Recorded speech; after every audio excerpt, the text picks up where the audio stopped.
Noyabrın 27-sində Yeni Müsavat qəzetinin baş redaktoru Rauf Arifoğlu Kanal 13 TV-yə müsahibə verib.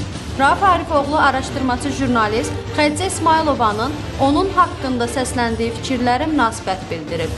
Yeni Müsavat qəzetinin baş redaktoru ünvanına səslənən fikirləri həqiqətə uyğun saymır.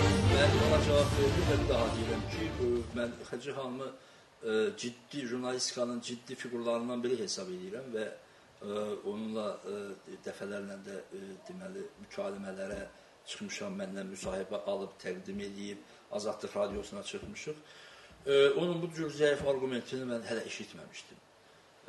O baxımdan ki, dediyim kimi, mən Amerikan prezidenti deyiləm, Avropa Şurasının sədri heç deyiləm, hansısa bir müxalifət hərəkatının başqanı deyiləm, hansısa bir partiyanın sədri deyiləm, bir təriqət şeyxi deyiləm ki, mən gedəm və tutaq ki, təmsil etdiyim ideolojini, hərəkatı və s.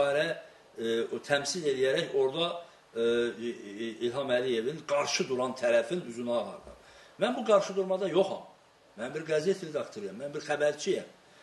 Xəbər yayan orqanın rəhbəriyəm. Amma mənim öz mövqələrim var, hansısa bir partiya yaxınlığım var. Bu tamam başqa bir şeydir. Mən oraya dediyim kimi qəzet redaktoru kimi getmişdim və hesab edirəm ki, bir media quruluşunun təmsilçisinin, xüsusilə Amerika Birləşmiş Ştatlarının deməli, konqresindən maliyyələşən bir media quruluşunun təmsilçisinin, oradan maaş, qonorar alan bir media quruluşunun təmsilçisinin, Azərbaycanın bir media quruluşunun təmsilçisi haqqında bu cür iradlar söyləməsini də etik bulmuram.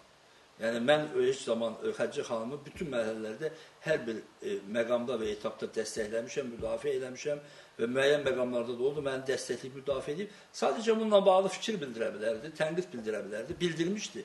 Amma qiymətləndirmə ki, filan kəs getdi, filan kəsi legitimləşdirdi, üzünü ağartdı, bunu mən etik hesab eləmirəm bu cür və bu cümlədən də zəif və qeyri-ciddi arqument sayıram.